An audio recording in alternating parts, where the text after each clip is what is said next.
کیا حال ہے سب کا؟ الحمدللہ، اللہ تعالیٰ آپ سب کو خوش رکھے.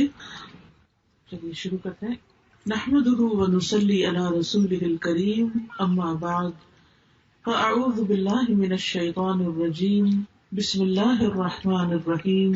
رب اشرح لی صدری ویسر لی امری واحلل عقدۃ من لسانی یفقہوا قولی. اللہ سبحانہ و تعالیٰ کا بہت زیادہ احسان اور شکر ہے ہم پر، جس نے ہمیں مسلمان بنایا اور ہمیں اس بات کی سمجھ دی کہ ہم اللہ کے بندے ہیں، انسانوں کے بندے نہیں. اللہ ہی ہمارا رب ہے، اسی نے ہمیں پیدا کیا ہے، وہی ہمیں رزق دینے والا ہے. مرنے کے بعد ہم نے اسی کے حضور حاضر ہونا ہے، اور جب ہم اس سے ملاقات کریں گے تو وہ ہم سے یہ پوچھے گا کہ ہم نے کیا کیا، دنیا میں کیا کر کے آئے ہیں. وہ یہ نہیں پوچھے گا کہ تم نے کتنا کمایا، تمہارا گھر کیسا تھا، تمہارے بچے قابل کتنے تھے. نہیں، وہ ہم سے پوچھے گا کہ تم کتنے اچھے انسان تھے اور تمہارا عمل کیا ہے. تو ہم سب کو بھی فکر اسی بات کی ہونی چاہیے کہ ہم اپنے اعمال کو درست کریں، اپنے کاموں کو اللہ کی مرضی کے مطابق کریں، اور جو بھی نیک عمل کریں اسی کی رضا کے لیے اور اسی کی خوشی کے لیے کریں. وہاں پر کسی نے بھی کام نہیں آنا، نہ ہی ہمارے ماں باپ ہمارے کام آئیں گے. دنیا میں تو یہ ہوتا نا، کوئی دکھ تکلیف ہو تو ماں باپ آ جاتے ہیں، لیکن وہاں ایسا نہیں ہوگا. اسی طرح نہ ہی وہاں ہمارے بچوں نے کام آنا ہے، نہ بہن بھائیوں نے کام آنا ہے، نہ جو دین کے بزرگ ہیں انہوں نے کام آنا ہے. وہ ہر کوئی جو نیک ہے نا، وہ اپنے لیے نیک ہے، وہ اپنی نیکی کر کے کسی اور کو نہیں دے رہا. اب آپ قیامت کے دن یہ نہیں کریں گے کہ اللہ جو نمازیں میں نے پڑھی ہیں نا وہ آپ میرے بچے کو دے دیں کہ کوئی یہ نمازی نہیں تھا اور اس کو جہنم میں نہ ڈالے، مجھے ڈال دیں. کریں گے کوئی ایسا؟ کوئی بھی ایسا نہیں کرے گا. تو کون سا بزرگان دین میں سے ایسا ہوگا کہ جو کہے کہ میری نیکیاں ان لوگوں کو دے دیں اور ان کے گناہ میں لے لیتا ہوں؟ کوئی سودا کرے گا ایسا؟ کوئی بھی نہیں کرے گا. اس لیے ہم سب کو اپنے اعمال کی فکر کرنی چاہیے. آج میں چند اعمال کا ذکر کروں گی جو دیکھنے میں تو بہت چھوٹے ہیں، آسان ہیں، لیکن ان کا اجر بہت بڑا ہے، اجر بڑا ہے. تو اس لیے ان اعمال کی آپ نے پابندی کرنی ہے. سب سے پہلی چیز، پاک صاف ہونے کے لیے وضو کرنا. نماز کے لیے وضو، ویسے اگر ہو سکے تو دن میں جتنا بھی وضو رکھ سکے. جب کوئی بندہ وضو کرتا ہے تو نہ صرف یہ کہ اس کے ہاتھ پاؤں دھل جاتے ہیں، منہ دھل جاتا ہے، وہ صاف ہو جاتا ہے، بلکہ اس کے گناہ بھی دھلتے ہیں. عثمان بن عفان رضی اللہ عنہ سے مروی ہے کہ رسول اللہ صلی اللہ علیہ وسلم نے فرمایا، جس نے وضو کیا اور خوب اچھی طرح وضو کیا تو اس کے جسم سے اس کے گناہ نکل جاتے ہیں، حتیٰ کہ ناخنوں کے نیچے سے بھی نکل جاتے ہیں. تو آپ دیکھیے کتنا بڑا اجر اور ثواب ہے اور کتنا بڑا فائدہ ہے. اس لیے جب آپ اگلی دفعہ وضو کریں گے تو شوق سے کریں، اپنے اعضاء مل کے کریں، اور یہ سوچیں کہ یہ اوپر سے بھی صاف ہو رہا ہے اور یہ اندر سے بھی صاف ہو رہا ہے، باہر بھی صاف ہو رہا ہے اور اندر بھی صاف ہو رہا ہے. یہ تو ہے دنیا کا فائدہ. قیامت کے دن کیا ہوگا؟ رسول اللہ صلی اللہ علیہ وسلم نے فرمایا، میری امت کے لوگ قیامت کے دن بلائے جائیں گے جبکہ وضو کے نشانات کی وجہ سے ان کی پیشانیاں اور ہاتھ پاؤں چمک رہے ہوں گے. تو جو کوئی تم میں سے اپنی چمک بڑھانا چاہے اس کو بڑھا لے. یعنی قیامت کے دن محمد صلی اللہ علیہ وسلم کی امت جو ہے اس کی پہچان ہی اس کا وضو ہوگا. وضو کی وجہ سے وہ چمک رہے ہوں گے اور سارے لوگوں کے مقابلے میں الگ ہی ہوں گے. بالکل ایسے ہی نا جیسے آپ جب کسی کی شادی ہوتی ہے تو دلہن جو ہوتی ہے وہ اس کے کپڑوں پہ گوٹا لگا ہوتا ہے، چمکنے والے، اور اس کو میک اپ کیا ہوتا ہے، تو دور سے ہی دیکھ کے پہچان جاتے ہیں اچھا یہ دلہن ہے. وہ یہ تھوڑی کرتا ہے کہ شادی پہ آئے اور اسے کہے کہ اچھا دلہن کون ہے، مجھے تو پتہ ہی نہیں. اس کے رنگ روپ، اس کے کپڑوں، اس کے چمک دمک کی وجہ سے اس کی خوبصورتی کی وجہ سے ہر کوئی پہچان لیتا ہے. اسی طرح جو لوگ دنیا میں وضو کرتے ہیں وہ قیامت کے دن پہچان لیے جائیں گے اور ان کا رب ان سے راضی ہوگا. پھر اسی طرح وضو کرنے کے بعد دعا پڑھنی چاہیے، اور وہ جو دعا ہے نبی صلی اللہ علیہ وسلم نے خود سکھا دی ہے، بہت ہی آسان دعا ہے. عقبہ بن عامر سے روایت ہے، وہ کہتے ہیں کہ ہمارے ذمے اونٹ چرانے کا کام تھا. ہم دیہاتی لوگ تھے، اونٹ چراتے تھے. میری باری آئی تو میں شام کے وقت ان کو چرا کر واپس لایا تو میں رسول اللہ صلی اللہ علیہ وسلم کو دیکھ رہا ہوں کہ آپ کھڑے ہو کر لوگوں کو کچھ بتا رہے ہیں. تو میں بھی سننے کے لیے کھڑا ہو گیا. مجھے آپ کی یہ بات سننے کو ملی کہ جو بھی مسلمان وضو کرتا ہے اور اچھی طرح وضو کرتا ہے، پھر کھڑے ہو کر اپنے دل اور چہرے کی توجہ کے ساتھ 2 رکعت نماز پڑھتا ہے تو اس کے لیے جنت واجب ہو جاتی ہے. کوئی مشکل کام نہیں، کوئی مشکل نہیں. کہتے ہیں میں نے کہا کیا خوب بات ہے، یہ کتنی اچھی بات ہے جو آپ نے بتائی ہے. تو میرے سامنے ایک کہنے والا کہنے لگا اس سے پہلے والی بات اس سے بھی زیادہ اچھی تھی. میں نے دیکھا کہ وہ کون ہے یہ جو کہہ رہے ہیں، تو وہ عمر رضی اللہ عنہ تھے. انہوں نے کہا میں نے دیکھا ہے تم ابھی آئے ہو، تمہیں نہیں پتا جو پچھلی بات گزر گئی ہے. آپ صلی اللہ علیہ وسلم نے اس سے پہلے فرمایا تھا تم میں سے جو شخص بھی وضو کرے اور اپنے وضو کو پورا کرے یا خوب اچھی طرح وضو کرے، یعنی یہ نہیں کہ کچھ حصہ خشک رہ جائے اور کچھ ایسے بس جلدی جلدی نہیں، اچھی طرح مل کے دھونا چاہیے. پھر یہ کہے اشہد ان لا الہ الا اللہ وان محمدا عبد اللہ ورسولہ، میں گواہی دیتا ہوں کہ اللہ کے سوا کوئی معبود نہیں اور محمد صلی اللہ علیہ وسلم اس کے بندے اور اس کے رسول ہیں، تو اس کے لیے جنت کے 8 دروازے کھول دیے جاتے ہیں. یعنی آپ سوچئے کہ یہ کوئی مشکل کام ہے، کچھ بھی مشکل نہیں. لیکن کتنے لوگ ہیں جو وضو میں سستی کر کے پھر نماز بھی نہیں پڑھتے. ہائے وضو کرنا پڑے گا، خاص طور پر سردیوں میں. تو ایسا شخص کہ جو اچھے سے وضو کرے اور پھر کیا پڑھے اشہد ان لا الہ الا اللہ وان محمدا عبد اللہ ورسولہ. اسی طرح ایک اور دعا بھی ہے سبحانک اللہم ربنا وبحمدک اشہد ان لا الہ الا اللہ واشہد ان محمد رسول اللہ. تو اصل میں کلمہ شہادت پڑھنا ہے، سیدھی سی بات ہے. کیا پڑھنا ہے؟ کلمہ شہادت پڑھنا ہے. کب پڑھنا ہے؟ وضو کے بعد. تو اس کے لیے جنت کے 8 دروازے کھول دیے جاتے ہیں کہ جس میں سے چاہے وہ داخل ہو جائے. اب وہ اس کی مرضی ہے کہ کس میں سے داخل ہونا پسند کرتا ہے.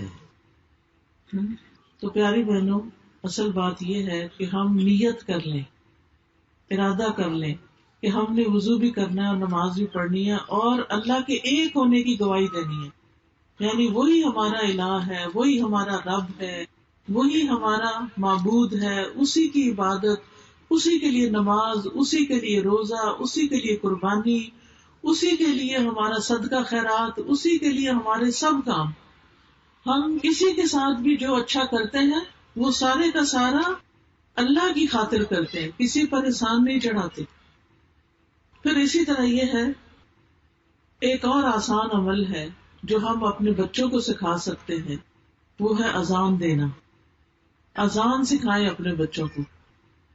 ابو سعید کہتے ہیں کہ ایک مرتبہ ان سے یعنی اپنے بیٹے سے فرمایا میں دیکھتا ہوں کہ تم بکریوں اور جنگل سے محبت کرتے ہو، تمہیں بکریاں چرانے کا شوق ہے اور باہر کھیتوں میں جانے کا شوق ہے. ہوتا ہے نا، کچھ بچوں کو اسکول جانے کا شوق ہوتا ہے اور کچھ بچوں کو ڈیرے جانے کا شوق ہوتا ہے، ان کو پڑھنے کا شوق نہیں ہوتا. تو کہتے ہیں کہ ٹھیک ہے تم جاؤ وہی کام کرو. اس لیے جب بھی تم اپنی بکریوں یا جنگل میں رہو اور نماز کے لیے اذان دو تو بلند آواز سے دیا کرو، اس لیے کہ مؤذن کی آواز کوئی بھی جن یا انسان یا جو بھی کوئی مخلوق سنے گی وہ اس کے لیے قیامت کے دن گواہی دے گا. یہ بات میں نے رسول اللہ صلی اللہ علیہ وسلم سے سنی تھی. یعنی وہ صحابی اپنے بچے کو بتاتے ہیں کہ تمہیں بکریاں چرانے کا شوق ہے تو جنگل میں تم اکیلے ہوتے ہو، کوئی مسجد تو نہیں ہوتی نا، یعنی جو لوگ اپنے اپنے کھیتوں میں کام کرتے ہیں اور اپنے آس پاس جاتے ہیں، دور چلے جاتے ہیں، تو پھر وہاں کوئی اذان وغیرہ تو نہیں سنائی دیتی، مسجد بھی قریب نہیں ہوتی.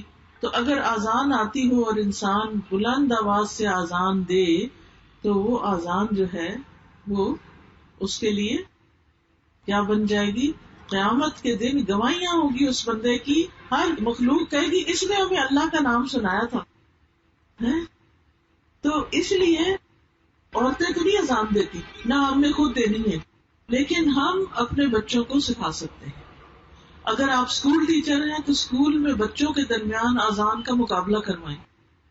آپ دیکھیں اسکولوں میں مختلف طرح کے فنکشن ہوتے رہتے ہیں، اس میں نظموں کے مقابلے، اور اب تو افسوس کے ساتھ کہنا پڑتا ہے کہ گانوں کے مقابلے اور پتہ نہیں کس کس چیز کے کرتے رہتے ہیں. لیکن اللہ کا نام بلند کرنا، اذان کیا ہے؟ اللہ اکبر، اللہ سب سے بڑا ہے، اللہ اکبر، اللہ سب سے بڑا ہے.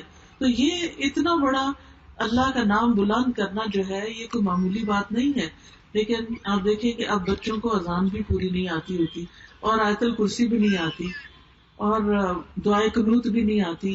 تو ہم کس طرح کے مسلمان گھرانے ہیں کہ ہمارے بچوں کو دین کی بنیادی چیز بھی نہ آئے؟ اگر ان کو نہیں آئے گی تو یہ اپنے آگے بچوں کو کیسے سکھائیں گے؟ تو اس لیے جو ٹیچرز یہاں بیٹھی ہیں، جو آگے اسکولوں میں پڑھاتی ہیں، ان کو چاہیے کہ اپنی اپنی کلاس کے بچوں کو سکھائیں اور ان کا مقابلہ کرائیں اور اس پر انعام دیں، اور اس پر ان کو بھی اجر ملے گا کیونکہ آپ نے ان کو سکھایا. اور اس کے لیے آپ طریقہ یہ کر سکتے ہیں کہ جیسے نیٹ سے یا وہ آڈیو میں جو اچھی اچھی اذانیں ہیں، جیسے سعودی عرب کی اذان ہے یا مدینہ کی اذان ہے یا اور اچھی اذانیں، وہ بچوں کو سنا کے اس کی ٹیون بھی یاد کروائیں. اسی طرح خوب اچھی طرح بلند آواز سے بہترین اذان دیں کہ جو دل میں اتر جائے. حضرت بلال رضی اللہ عنہ جو تھے وہ اذان دینے کی وجہ سے بھی مشہور تھے، یعنی نبی صلی اللہ علیہ وسلم کے مؤذن تھے. پھر اس کے بعد یہ ہے کہ نماز پڑھنا. اب دیکھیں نماز پڑھنا کچھ لوگوں کو بڑا ہی بھاری لگتا ہے. نماز بہت بڑی چیز ہے، لیکن ان لوگوں پہ بالکل بھاری نہیں جو اللہ سے ڈرتے ہیں، ان کے لیے آسان چیز ہے. آپ دیکھیے نماز سے انسان کے گناہ مٹ جاتے ہیں. ہم انسان ہیں نا، ہم کمزور ہیں، کبھی ہم سے کوئی غلطی ہو جاتی ہے، کبھی کوئی غلطی ہو جاتی ہے، تو پھر اس کی وجہ سے ہم پریشان رہتے ہیں کہ میرے سے یہ گناہ ہو گیا، میرے سے قصور ہو گیا، پتہ نہیں اللہ تعالیٰ معاف کرے گا یا نہیں. شیطان بھی دل میں وسوسے ڈالتا ہے. تو ایسی صورت میں انسان کو کیا کرنا چاہیے؟ نماز پڑھ لینی چاہیے. رسول اللہ صلی اللہ علیہ وسلم نے فرمایا جب صلی اللہ علیہ وسلم آئے نا تو سب کو کہنا چاہیے، کیونکہ اس سے بڑا کوئی بخیل نہیں کہ جو نبی صلی اللہ علیہ وسلم کا نام سنے اور درود نہ پڑھے. سب کو درود پڑھنا چاہیے، ٹھیک ہے نا؟ ایک دفعہ درود پڑھنے سے کیا فائدہ ہوتا ہے؟ 10 رحمتیں نازل ہوتی ہیں. تو آپ کو رحمتیں نہیں چاہیے؟ ہم سب کو رحمتیں چاہیے. تو اس کے لیے ہمیں کبھی بھی نبی صلی اللہ علیہ وسلم کا نام آئے تو درود بھولنا نہیں چاہیے، ٹھیک ہے؟ تو رسول اللہ صلی اللہ علیہ وسلم نے فرمایا جب بندہ وضو کرتا ہے اور اپنا وضو مکمل کر کے اپنی نماز شروع کرتا ہے اور اپنی نماز مکمل کرتا ہے تو اپنی نماز سے ایسے نکلتا ہے جیسے ماں کے پیٹ سے پاک نکلا تھا گناہوں سے. اس طرح انسان گناہوں سے پاک ہو جاتا ہے. رسول اللہ صلی اللہ علیہ وسلم نے فرمایا بندہ جب نماز کے لیے کھڑا ہوتا ہے اس کے سارے گناہ لا کے اس کے کندھے پہ رکھ دیتے ہیں. یہ فرشتے اس کے گناہ جو ہے کندھے کے اوپر رکھ دیتے ہیں. تو جب بھی وہ رکوع کرتا ہے یا سجدہ کرتا ہے تو اس کے گناہ اس سے گر جاتے ہیں. ہر سجدے پہ انسان کا درجہ بلند ہوتا ہے، اونچا سے اونچا چلا جاتا ہے اور گناہ معاف ہوتے ہیں. نبی صلی اللہ علیہ وسلم نے یہ فرمایا تھا اپنے ایک صحابی کو تم اللہ کے لیے کثرت سے سجدے کیا کرو، کیونکہ تم اللہ کے لیے جو بھی سجدہ کرو گے اللہ اس کے نتیجے میں تمہارا درجہ ضرور بلند کرے گا اور اس کے ذریعے تمہارا کوئی گناہ معاف کر دے گا. تو اس لیے خوشی سے نماز پڑھنی چاہیے، نماز میں سستی نہیں کرنی چاہیے. ہمیں نہیں پتا ہماری موت کب آ جائے. آج کل آپ دیکھیں کتنے لوگ ہارٹ اٹیک سے فوت ہو جاتے ہیں، کچھ لوگ ایکسیڈنٹ میں فوت ہو جاتے ہیں. اچانک موتیں جو آتی ہیں تو ہمیں نہیں پتا کہ ہم نے دنیا سے کب چلے جانا ہے. تو بے نماز ہو کے نہ جائیں. اللہ ہمیں بھی، ہمارے بچوں کو، ہسبینڈ بہن بھائیوں رشتہ داروں، اللہ تو سب کو توفیق دے، سب کو نمازی بنا دے، کیونکہ نماز مومن کی آنکھوں کی ٹھنڈک ہوتی ہے۔ فجر کی 2 رکعتیں ہیں، یعنی 2 سنتیں اور 2 فرض ہیں۔ حدیث میں آتا ہے نبی صلی اللہ علیہ وسلم نے فرمایا فجر سے پہلے کی 2 رکعتیں کی سنت جو ہے دنیا اور جو کچھ اس میں ہے اس سے زیادہ بہتر ہے، ان سے زیادہ قیمتی ہے۔ دنیا میں کیا کیا ہے؟ مال، دولت، اولاد، گھر بار، گاڑیاں، کارخانے، کھیت، فصل، ملیں، سب کچھ۔ فرمایا یہ 2 رکعتیں ان سب سے بہتر ہیں۔ تو آپ سوچئے کہ ہم ان چیزوں کے لیے کتنی بھاگ دوڑ کرتے ہیں کہ یہ مل جائے، وہ مل جائے، اب یہ مسئلہ حل ہو جائے، اب یہ، لیکن 2 رکعت اس سے زیادہ قیمتی ہیں جو کل قیامت کو آپ کو ان کا بدلہ ملنے والا ہے۔ پھر اسی طرح دن میں جو 12 سنتیں پوری کرتا ہے، 2 سنت فجر کی، 4 سنت اور 2 سنت ظہر کی، اور 2 سنت مغرب کی، 2 سنت عشاء کی، اس کے لیے جنت میں گھر بن جاتا ہے۔ پھر اسی طرح چاشت کی 2 رکعتیں جو ہیں، یعنی جو اشراق کی چاشت آپ پڑھتے ہیں، سارے جسم کے جوڑوں کا صدقہ۔ ہر انسان روزانہ جب صبح اٹھتا ہے تو اس کے اوپر صدقہ واجب ہو چکا ہوتا ہے۔ تو جب انسان یہ 2 نفل پڑھتا ہے تو اس کا صدقہ ادا ہو جاتا ہے، اس کی گردن آزاد ہو جاتی ہے۔ پھر اسی طرح اگر مرد حضرات جماعت سے نماز پڑھیں تو اس پر ان کو 27 گنا زیادہ ثواب ملتا ہے مسجد جانے کا۔ اور پھر آپ دیکھیں کہ عورت کے لیے گھر میں نماز پڑھنا زیادہ اجر و ثواب کا باعث ہے۔ اچھا، نماز کے بعد ہم فوراً اٹھنے کی کرتے ہیں، ادھر سلام پھیرا، ادھر فٹافٹ اٹھے، وہ بچے نے کچھ کر دیا، وہ ہنڈیا جل گئی، وہ دروازے پہ کوئی آ گیا، یہ فون کی گھنٹی بج گئی، ہم پھر ذکر نہیں کرتے۔ تو آپ دیکھیے جب تک انسان نماز کے بعد مصلی پہ بیٹھتا ہے، جائے نماز پہ بیٹھتا ہے، فرشتے اس کے لیے دعا کرتے رہتے ہیں، فرشتوں کی دعائیں ملتی ہیں اس کو۔ یہ معمولی چیز ہے، آپ لوگوں کی منتیں کرتے ہیں ہمارے لیے دعا کر دیں، ہمارے لیے یہ مسئلہ ہے ہمارا، آپ لوگوں کو پابند کرتے ہیں ہمارے لیے ہمیشہ دعا کرنا، اتنی دعا کرنا، اتنی دعا کرنا، لیکن کس کو یاد رہتا ہے؟ لوگ اپنی بھی بھول جاتے ہیں، ہمارے لیے کیا یاد رکھیں گے؟ تو آپ دیکھیے کہ جب کوئی شخص مصلی پہ بیٹھ کے ذکر اذکار کرتا ہے نماز کے بعد تو اس کے لیے فرشتے دعا کرتے ہیں۔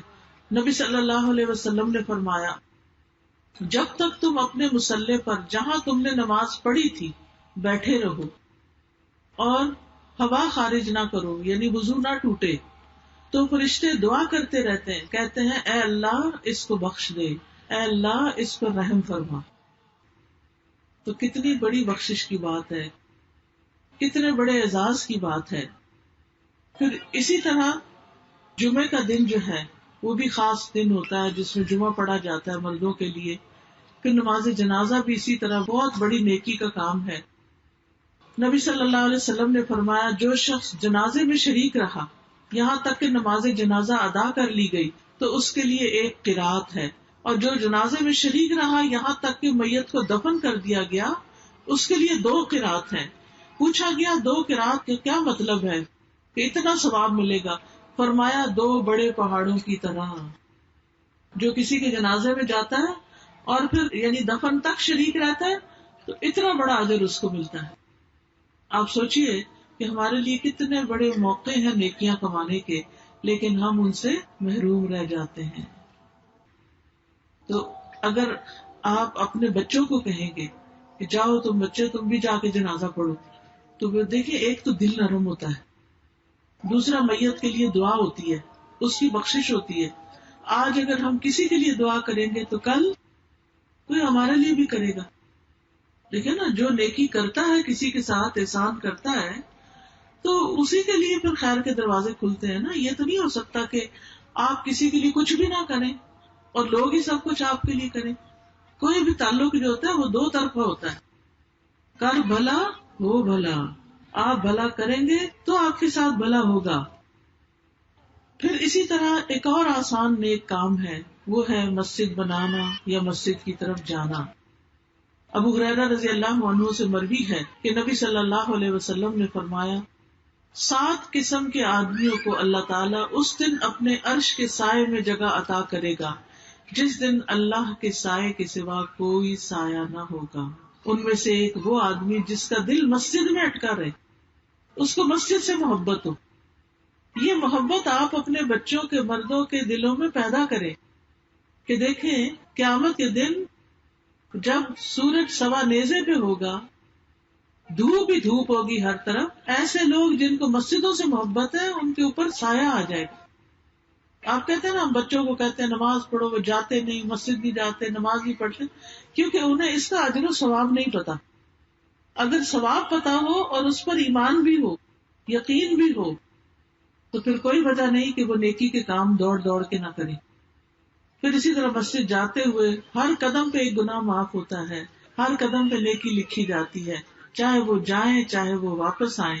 اسی طرح اگر کوئی مسجد بناتا ہے تو آپ صلی اللہ علیہ وسلم نے فرمایا، جو شخص اللہ کی رضا کے لیے مسجد کی تعمیر کرتا ہے، اللہ اسی طرح کا ایک گھر اس کے لیے جنت میں بنا دیتا ہے. تو جنت کمانے کے لیے مسجدوں کو بنانا، آباد کرنا اور ان کی خوبصورتی اور ان کی صفائی اور ان چیزوں کا انتظام، اور مسجدوں کی اصل آبادی جو ہے وہ ان میں نماز پڑھنے سے ہوتی ہے. تو گھر کے مردوں کو مسجد جانے کے لیے انکریج کیا کریں. اسی طرح ایک اور عمل ہے اور وہ ہے روزہ رکھنا. فرض روزوں کا بھی بڑا ثواب ہے اور نفل روزوں کا بھی بڑا ثواب ہے. جس کو ہمت، توفیق ہو، صحت ہو، اسے ضرور اس کا اہتمام کرنا چاہیے. ابو سعید خدری رضی اللہ عنہ کہتے ہیں کہ میں نے نبی صلی اللہ علیہ وسلم کو فرماتے ہوئے سنا، جو شخص اللہ کی راہ میں ایک دن کا روزہ رکھے گا، اللہ اس کے چہرے کو دوزخ کی آگ سے 70 سال کے فاصلے پہ دور کر، اتنا دور کر دے گا اللہ تعالیٰ آگ کو اس سے، یعنی آگ اس کے چہرے کو نہیں لگ سکے گی. اللہ کی خاطر روزہ رکھنا. پھر اسی طرح ہر مہینے کے 3 روزے ساری عمر کے روزوں کے برابر اجر ہے. ہر مہینے 3 روزے انسان رکھ لے، اور یہ 3 روزے خاص طور پر 13، 14 اور 15 چاند کی تاریخیں جو ہوتی ہیں ان میں رکھنا زیادہ اجر کی بات ہے. پھر عرفہ کے دن روزہ رکھنا 2 سال کے گناہوں کی معافی کا ذریعہ بنتا ہے. پھر اسی طرح ایک اور نیک عمل ہے صدقہ خیرات کرنا. صدقہ خیرات جو ہے، ایک چیز کو اللہ کے راستے میں خرچ کرتا ہے تو اس کا 10 گنا سے لے کے 700 گنا تک اجر ملتا ہے. رسول اللہ صلی اللہ علیہ وسلم نے فرمایا، جس نے اللہ کی راہ میں کوئی چیز خرچ کی، اور اللہ کی راہ میں کرنے کا مطلب یہ کہ اللہ کے دین کے لیے خرچ کی، اس کا اجر 700 گنا لکھا جاتا ہے. یعنی جیسے ابھی مسجد بنانے کی بات تھی، یا کوئی عمرے حج پہ جا رہا ہے اس کو دینا، یا پھر کوئی مدرسہ بنوانا، مدرسے میں تعلیم کا انتظام کرنا، جو بچے آ رہے ہیں ان کی کتابوں کا انتظام کرنا، یا پھر ٹرانسپورٹ کا انتظام کرنا، یہ سب فی سبیل اللہ میں صدقہ خیرات ہے. پھر اسی طرح صدقہ کرنے سے فرشتوں کی دعائیں ملتی ہیں. اللہ کے راستے میں ایک جوڑا خرچ کرنے سے، یعنی 2 چیزیں، مثلا پانی کی 2 بوتلیں، کپڑے کے 2 جوڑے، اس طرح کر کے 2 چیزیں خرچ کرنے سے ثواب کتنا ہوتا ہے؟ رسول اللہ صلی اللہ علیہ وسلم نے فرمایا، جس نے اللہ کی راہ میں ایک جوڑا خرچ کیا، اس کو جنت کے ہر دروازے سے خزانچی بلائیں گے، ادھر آؤ ادھر آؤ. یعنی کتنی اجر و ثواب کی بات ہے کہ انسان دنیا میں اس کے پاس کتنی چیزیں ہوتی ہیں، تو بعض اوقات ہوتا ہے نا، ایک ہم رکھ لیتے ہیں، ایک دے دیتے ہیں، تب نہ دوسرے کا کچھ بنا نہ اپنا کچھ بنا. تو اس میں مثلا صرف قمیص دینے کی بجائے، یا کہ صرف شلوار دینے کی بجائے قمیص شلوار کا جوڑا بنا کے دیں، یا ایک بکری، مثلا ایک نر بکری ایک مادہ بکری ہے تو ایک بکری دینے کی بجائے 2 بکریاں دیں، 2 مرغیاں دیں، ایک مرغا ایک مرغی. تو اس سے کیا فائدہ ہوگا؟ وہ اور زیادہ ان کے آگے چیزیں بڑھتی جائیں گی اور ان کو زیادہ فائدہ ہوگا. اگر ایک جوڑا بکری کا دیں گے تو ان کے بچے پیدا ہوں گے تو ان کے غریبوں کا کچھ بن جائے گا. لیکن دیتے ہوئے احسان نہیں جتانا چاہیے، دکھاوا نہیں کرنا چاہیے. دیتے ہوئے دائیں ہاتھ سے بندہ دے تو بائیں کو پتہ نہ ہو، چھپا کے دینا چاہیے، صرف اللہ کی خاطر. مجھے یا اللہ میں نے تیرے لیے دیا ہے، مجھے کسی انسان سے کچھ نہیں لینا دینا، میں نے صرف تجھ سے اس کا اجر لینا ہے. آپ دیکھیں کہ اللہ کے خزانے کتنے بڑے، پھر جو اجر وہ دے گا وہ کوئی اور دے ہی نہیں سکتا. حدیث میں آتا ہے کہ اللہ کے دونوں ہاتھ بھرے ہوئے ہیں اور جب سے زمین و آسمان بنے وہ خرچ کر رہا ہے اور اس میں رتی برابر بھی کمی نہیں ہوئی، وہ دے سکتا ہے. پھر ایک اور عمل یہ ہے ہر وقت ذکر کرنا، اللہ کا ذکر اذکار کرنا. دیکھیں یہ چھوٹی چھوٹی نیکیاں ہیں جن کے کرنے میں کچھ مشکل نہیں ہوتی، لیکن انسان اپنے آخرت کے لیے تیاری کر رہا ہوتا ہے اور وہاں کے لیے اپنے خزانے بھر رہا ہوتا ہے. نبی صلی اللہ علیہ وسلم نے فرمایا 2 کلمات ایسے ہیں جو زبان پہ بڑے ہلکے ہیں، میزان میں بڑے بھاری ہیں اور رحمان کو بڑے پیارے ہیں، اور وہ ہے سبحان اللہ و بحمدہ سبحان اللہ العظیم. پڑھیے سب، سبحان اللہ و بحمدہ سبحان اللہ العظیم. پھر پڑھیے سبحان اللہ و بحمدہ سبحان اللہ العظیم، سبحان اللہ و بحمدہ سبحان اللہ العظیم، سبحان اللہ و بحمدہ سبحان اللہ العظیم. شاباش. پھر اسی طرح جنت کا خزانہ ہے لا حول ولا قوت الا باللہ، لا حول ولا قوت الا باللہ، لا حول ولا قوت الا باللہ. اسی طرح ایک بار سبحان اللہ پڑھنے سے اور الحمدللہ پڑھنے سے زمین اور آسمان نیکیوں سے بھر جاتا ہے. اس لیے کوئی کام کر رہے ہوں، آپ کھانا پکا رہے ہیں، گھر کی صفائی کر رہے ہیں، کپڑے دھو رہے ہیں، زبان تو خالی ہے نا، تو آپ پڑھتے رہیں سبحان اللہ سبحان اللہ سبحان اللہ الحمدللہ الحمدللہ الحمدللہ، پڑھتے جائیں پڑھتے جائیں پڑھتے جائیں. کیا مشکل ہے کوئی مشکل؟ کیا رکاوٹ ہے؟ کوئی رکاوٹ نہیں. ٹھیک ہے نا. پھر اسی طرح 100 بار سبحان اللہ و بحمدہ کہنے سے سارے گناہ معاف ہو جاتے ہیں. ابو ہریرہ رضی اللہ عنہ سے روایت ہے کہ رسول اللہ صلی اللہ علیہ وسلم نے فرمایا جو شخص 100 بار سبحان اللہ و بحمدہ کہے اس کے گناہ معاف ہو جائیں گے اگرچہ سمندر کی جھاگ برابری کیوں نہ ہو. پڑھیے سبحان اللہ و بحمدہ سبحان اللہ و بحمدہ سبحان اللہ و بحمدہ سبحان اللہ و بحمدہ سبحان اللہ و بحمدہ.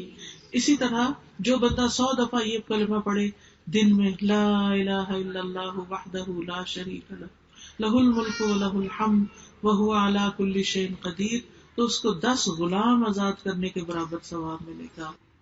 100 نیکیاں اس کے نامہ اعمال میں لکھی جائیں گی، 100 برائیاں مٹا دی جائیں گی. وہ سارا دن شیطان سے محفوظ رہے گا. کوئی شخص اس سے بہتر عمل لے کر نہیں آئے گا.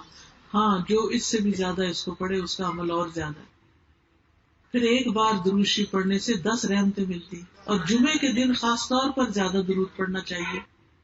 ہر کام شروع کرنے سے پہلے بسم اللہ پڑھنے سے انسان اللہ کی پناہ میں آ جاتا ہے، شیطان سے محفوظ ہو جاتا ہے. پھر رات کو سوتے وقت کیا پڑھنا چاہیے؟ 33 بار سبحان اللہ، 33 بار الحمدللہ، 34 بار اللہ اکبر. آپ کی انشاءاللہ صحت اچھی رہے گی، طاقت رہے گی، تھکاوٹ دن بھر کی اتر جائے گی، نیند بھی اچھی آئے گی.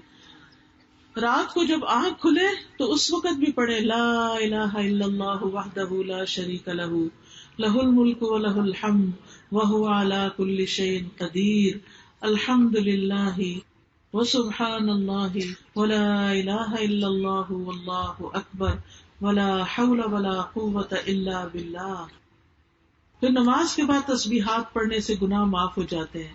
ہر نماز کے بعد آیت الکرسی پڑھنے سے جنت میں داخلہ ملتا ہے. پھر اسی طرح اذان کے بعد دعا کرنے سے دعا قبول ہوتی ہے.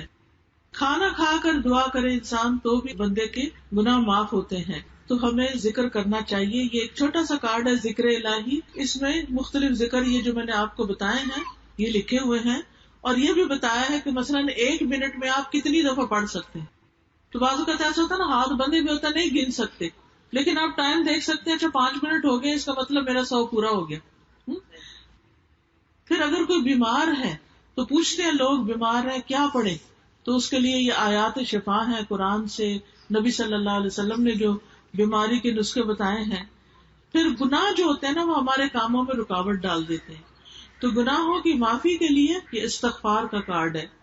پھر اسی طرح ہمیں کبھی خوف آتا ہے، پریشانیاں رہتی ہیں، پتہ نہیں ہمارا کیا بنے گا، پتہ نہیں یہ کام ہوگا نہیں ہوگا، تو یہ رات بھر حفاظت کے لیے، دشمنوں وغیرہ سے، ہر قسم کے شر سے بچنے کے لیے، دشمن کے شر سے بچنے کے لیے یہ کارڈ ہے حفاظت کی دعاؤں کا. تو یہ اس میں سے دیکھ کے پڑھ لیں، اپنے بیگ میں بھی رکھ لیں، جہاں موقع ملے اپنا پڑھ لیں. اسی طرح کچھ لوگوں کو ڈپریشن ہوتا ہے، دل پریشان رہتا ہے ہر وقت، تو ان کو تسبیحات بہت پڑھنی چاہیے. تو یہ کارڈ اگر آپ کے پاس ہو تو ہر روز بیٹھ کے یہ تسبیحات پڑھ لیں، انشاءاللہ آپ کا ڈپریشن دور ہو جائے گا. پھر اسی طرح ایک کہانیوں کی کتاب ہے حسن انجام. یہ کچھ لوگوں کے زندگی کے آخری لمحات کے بارے میں لکھا ہوا ہے کہ ان کی موت کیسے آئی، اچھے لوگوں کی موت کیسے آئی یا ویسے کس طرح آئی. اس سے بڑا سبق ملتا ہے. یہ اگر کتاب آپ کے پاس ہو تو آپ اپنے بچوں کو بھی یا بزرگوں کو پڑھ کے بھی سنا سکتے ہیں، اور اس سے ان کی آخرت کی تیاری میں آسانی ہوگی. پھر صدقہ خیرات کے کتنے فائدے ہیں، یہ کتاب اس کے بارے میں ہے. انسان جب علم حاصل کرتا ہے تو اس کو شوق آتا ہے کہ میں اور بھی کام کروں. جب علم نہیں ہوتا نا تو موٹیویشن نہیں ہوتی. اسی طرح سونے جاگنے کے آداب ہیں کہ سوتے وقت کیا پڑھیں، رات کو کیا کیا کام کریں. پھر ہر طرح کی دعائیں آپ کو مل جائیں گی اس کتاب میں. دعا کیجیے کے اندر، وہ آپ اپنی اولاد کے لیے، ماں باپ کے لیے، جس کے لیے دعائیں کرنا چاہیں. تو یہ کتابوں کا سٹال لگا ہوا ہے. اس کے بعد انشاءاللہ جب درس ختم ہو جائے تو اپنے لیے بھی لیں اور اپنے رشتہ داروں کے لیے، کسی کی شادی ہو اس کو تحفہ دیں، اپنے بچوں کو دیں. اب یہ جو فی سبیل اللہ میں نے صدقہ کہا تھا نا، وہ یہی ہوتا ہے کہ کسی کو ایک اچھی کتاب خرید کے دیں، صدقے کا صدقہ، اور جب تک وہ پڑھے گا اس کا اجر آپ کو بھی ملے گا انشاءاللہ. پھر ایک اور آسان عمل ہے اور وہ ہے تلاوت قرآن. قرآن برکت والی کتاب ہے. ایک ایک حرف پر 10 نیکیاں ملتی ہیں. ہر روز اپنا کچھ حصہ مقرر کر لیں اور اس کو نہ چھوڑیں. پھر اسی طرح اگر آپ اٹک اٹک کے بھی پڑھتے ہیں تو پڑھتے رہیں، دگنا ثواب ملے گا. اور اٹکنا بند بھی کر دیں گے کیونکہ زبان میں روانی آ جائے گی. پھر تلاوت قرآن سے سکینت ملتی ہے، رحمت ملتی ہے. پھر سورۃ البقرہ اگر پڑھیں تو شیطان سے نجات کا ذریعہ. کچھ لوگوں کو جن جادو وغیرہ کی شکایت ہو جاتی ہے تو گھروں میں سورۃ البقرہ پڑھا کریں. آپ نے فرمایا تم اپنے گھروں کو قبرستان نہ بناؤ، کیونکہ شیطان اس گھر سے بھاگ جاتا ہے جس گھر میں سورۃ البقرہ کی تلاوت کی جاتی ہے. پھر اسی طرح سورۃ الکافرون پڑھنے سے شرک سے برات لکھی جاتی ہے. 10 بار سورۃ الاخلاص پڑھنے سے جنت میں محل بنتا ہے. ہم جیسے یہاں سے گھر جا رہے ہیں، گاڑی میں بیٹھے ہوئے چپ کر کے بیٹھے، نہیں چپ کر کے نہیں بیٹھے، انگلیوں پہ 10 دفعہ گن کے قل ہو اللہ پڑھ لیں. بلکہ اپنی عادت ہی بنا لیں کہ جب گاڑی میں بیٹھے 10 دفعہ قل ہو اللہ پڑھ لیں. اللہ نہ کرے کوئی ایکسیڈنٹ ہو، کچھ ہو، تو اللہ اپنی رحمت سے ڈھانپ لے گا انشاءاللہ. پھر اسی طرح ایک اور اچھی بات یہ ہے کہ انسان اللہ سے اپنا تعلق جوڑے، اللہ کو سب کچھ سمجھے، سب سے زیادہ اس سے محبت کرے. اکیلے میں اللہ سے باتیں کیا کرے، اللہ کے سامنے رویا کرے، اللہ پر بھروسہ کیا کرے، اپنی ساری مشکلات اللہ کے سپرد کیا کرے. پھر ایک اور اچھا عمل یہ ہے کہ لوگوں سے حسن سلوک کرے. والدین کے ساتھ نیکی کرنے پہ جنت ملتی ہے. شوہر کی بات مانے، شوہر کے ساتھ حسن سلوک کرے. حدیث میں آتا ہے جو عورت 5 وقت نماز پڑھے، رمضان کے روزے رکھے، اپنی شرمگاہ کی حفاظت کرے اور اپنے شوہر کی اطاعت کرے، اس سے کہا جائے گا کہ وہ جنت کے جس دروازے سے چاہے داخل ہو جائے. عورتوں کے لیے کتنی بڑی خوشخبری ہے. لیکن اس میں کیا ہے کہ اپنے شوہر کی بات مانے. اللہ یہ کہ کوئی وہ حرام کام کہے وہ اور بات ہے، لیکن جو جائز بات وہ کہتے ہیں ان کی بات سنیں، ان کے ساتھ اچھا معاملہ کرے. پھر بیٹیوں کے ساتھ اچھا سلوک کرے. ویسے بھی بیٹیاں مہمان ہی ہوتی ہیں، چلی جاتی ہیں اپنے گھروں میں، تو جب تک ہیں ان کو تانے نہ دیتے رہیں، ان کو ہر وقت ڈانٹ ڈپٹ نہ کریں، ان سے اچھا سلوک کرے. جو اچھا سلوک کرے گا ان سے، وہ آگ سے اوٹ بن جائیں گی، ماں باپ کو جہنم میں نہیں جانے دے گی. پھر رشتہ داروں سے اچھا سلوک کرے، اس سے رزق میں اضافہ ہوتا ہے. پھر یتیم کی کفالت کرے. اگر اپنا کوئی رشتہ دار یتیم ہے تو اس کا خرچہ اٹھا لے. اگر گھر میں رہتا ہے تو اس کی تعلیم کا اور تربیت کا انتظام کرے. دوسروں سے تنگیاں دور کرے، آسانیاں بانٹے، لوگوں کے لیے زندگیاں آسان کرے. کسی کا قرضہ چکا کے، کسی کے بچے کا بوجھ اٹھا کے، کسی بیمار کا علاج کروا کے. پھر مریض کی عادت کرنے سے 70,000 فرشتوں کی دعائیں ملتی. اگر کوئی رشتہ دار بیمار ہے یا کوئی ہسپتال میں ہے، اس کو پتہ لینے جائیں پھر اسی طرح اپنے بہن بھائیوں سب کے لیے اس کی غیر موجودگی میں دعائیں کریں. پھر اخلاق اچھا کریں، ہر ایک سے اچھی طرح سلام کرنا، مسکرا کے پیش آنا، لڑائیاں نہ کرے. یہ نہیں کہ کوئی مرنے کے بعد کہ فلاں شکر ہے جان چھوٹی، بڑی کپتی تھی. نہیں، بہت اچھا اخلاق ہو، یعنی لڑاکا نہ ہو انسان، بلکہ دوسروں کو معاف کر دے، آرام سے بات کرے. اچھے اخلاق کی وجہ سے انسان روزہ رکھنے اور رات کو تہجد پڑھنے سے بھی زیادہ آگے نکل جاتا ہے. جنت میں گھر ملتا ہے، جنت میں نبی صلی اللہ علیہ وسلم کا ساتھ نصیب ہوگا جو اچھے اخلاق کے ساتھ ملے گا. مخلوق پر رحم کریں، یعنی کتا ہو، بلی ہو، کوئی جانور ہو، اس کو نہ ستائیں. پھر اسی طرح اپنے آپ کو کوئی چیز نہ سمجھے، عاجزی اختیار کریں. چاہے آپ کو اللہ بہت بڑا رتبہ دے، پھر بھی اپنے اندر عاجزی پیدا کرے. پھر اسی طرح غصے کو کنٹرول میں کریں، اپنی زبان کی حفاظت کریں، یعنی زبان سے کوئی گالی گلوچ نہیں، کوئی جھوٹ نہیں، کوئی کسی کی غیبت نہیں، سوچ سمجھ کے بات کریں. بعض اوقات ہم تھوڑی سی دو چار نیکیاں کر لیتے ہیں تو ہمیں سب میں خامیاں نظر آنے لگتی ہیں. ہم کہتے ہیں فلانا ایسا اور فلانا ایسا، جبکہ ہمیں اپنی فکر کرنی چاہیے. پھر اسی طرح کسی سے ملیں، ہاتھ ملائیں تو اس پر بھی اجر و ثواب ہے. سلام شروع میں کریں گے تو زیادہ ثواب ملے گا. لوگوں سے مطلب کے لیے دوستی نہ کریں، اللہ کی خاطر دوستی کریں، کیونکہ اللہ کی خاطر محبت کرنے والوں کے لیے عرش کا سایہ ہے. بچوں میں انصاف کریں، جائیداد جو ہے اس کو انصاف سے تقسیم کریں، بیٹیوں کو اس سے محروم نہ رکھیں. بیٹوں نے ہمیں جہنم سے نہیں بچانا.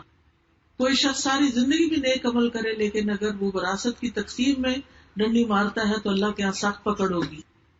پھر اسی طرح کوئی تکلیف دکھ ہو تو اس پر صبر کرے، اور پھر جو بھی نیکی کو کوئی موقع ہاتھ آئے، چاہے وہ رستے سے تکلیف دہ چیز ہی ہٹانا ہو، علم حاصل کرنے کے لیے نکلنا ہو، تھوڑا عمل ہو لیکن اس کو مسلسل کریں، تو یہ ساری نیکیاں کل آپ کے نامہ اعمال میں قبر میں آپ کے ساتھ ہوں گی، جہاں نہ آپ کے بچے ساتھ ہوں گے اور نہ ہی آپ کے رشتے دار ساتھ ہوں گے. اکیلے جانا ہے، سب نے جانا ہے نا. ہم نے قبرستان دیکھتے ہیں تو خیال نہیں آتا کہ کسی دن ہماری بھی ایسی قبر بنی ہوئی ہوگی اور پتہ نہیں اندر کیا گزرے گی. اس قبر کے لیے تیاری کریں، اور کسی نے وہاں نہیں آنا، خود ہی جانا ہے، اکیلے جانا ہے. قبر کیڑوں کا گھر ہے، قبر اندھیرے کا گھر ہے، وحشت کا گھر ہے.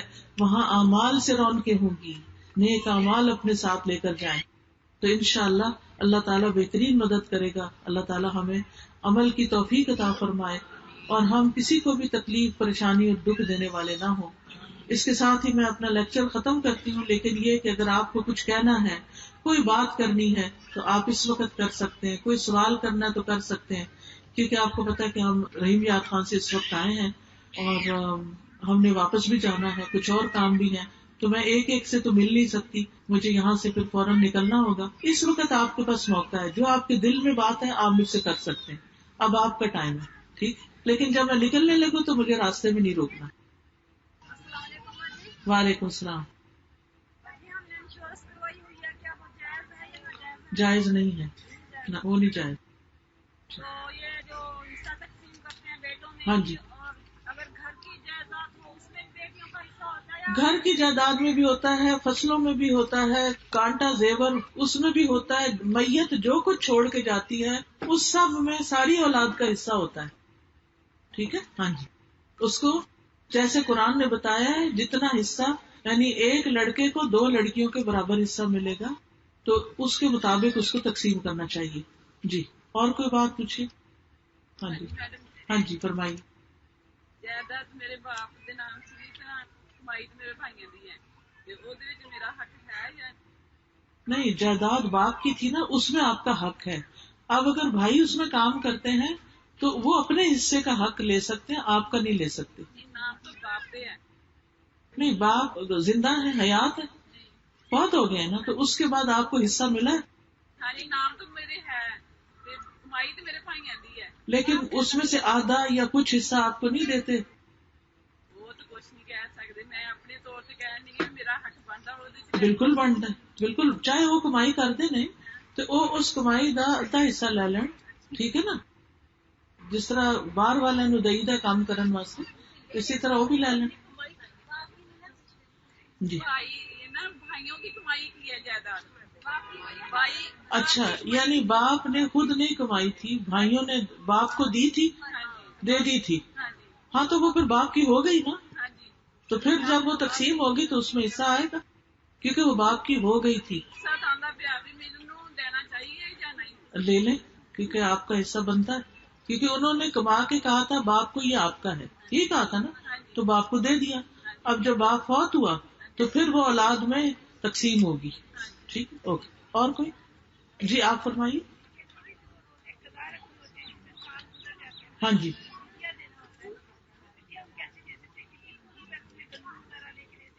جی، جیسے پیریڈز میں روزے چھوٹ جاتے ہیں تو ان کو رکھنا فرض ہے، ان کا فدیہ نہیں ہوتا. فدیہ ہوتا ہے بوڑھے آدمی کا جو کبھی بھی رکھ نہ سکے اب، یا ایسا بیمار کہ جو ٹھیک ہی نہ ہو تو اس کا فدیہ ہوتا ہے، اور وہ گندم وغیرہ سے ہو جاتا ہے. جی جی، گندم وغیرہ سے ایک مسکین کے کھانے کا ہو جاتا ہے. جی، یعنی سال بعد آپ رکھیں گے تو اگلا سال شروع ہو گیا. جی، اگر اس کی ہمت طاقت ہے تو رکھ لے. جی میں جگہ جگہ مومن مردوں اور عورتوں کو نظریں نیچے رکھنے کا حکم دیا گیا ہے. تو ہم پورے علم کے لیے جب گھر سے باہر نکلتے ہیں تو ہمیں بات کرنی پڑتی ہے. بات کرنی پڑتی ہے تو اس میں بالکل گھور کے نہ دیکھیں، ذرا سی اپنی نظر جو ہے نا اس کا فوکس مرد کا چہرہ نہ ہو. ٹھیک ہے، اس کا دار مدار نیت پر ہوتا ہے.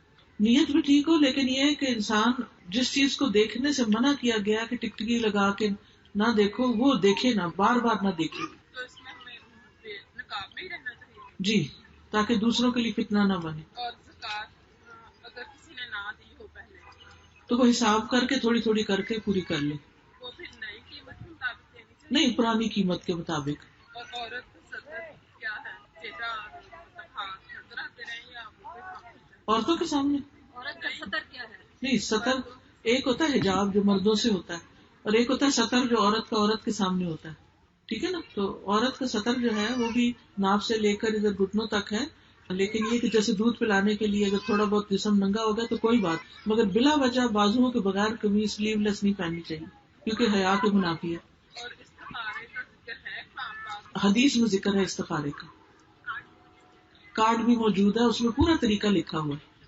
ٹھیک ہے، جزاکم اللہ خیرا کثیرا. سبحانک اللہم و بحمدک، اشہد ان لا الہ الا انت، استغفرک و اتوب الیک. السلام علیکم و رحمۃ اللہ وبرکاتہ.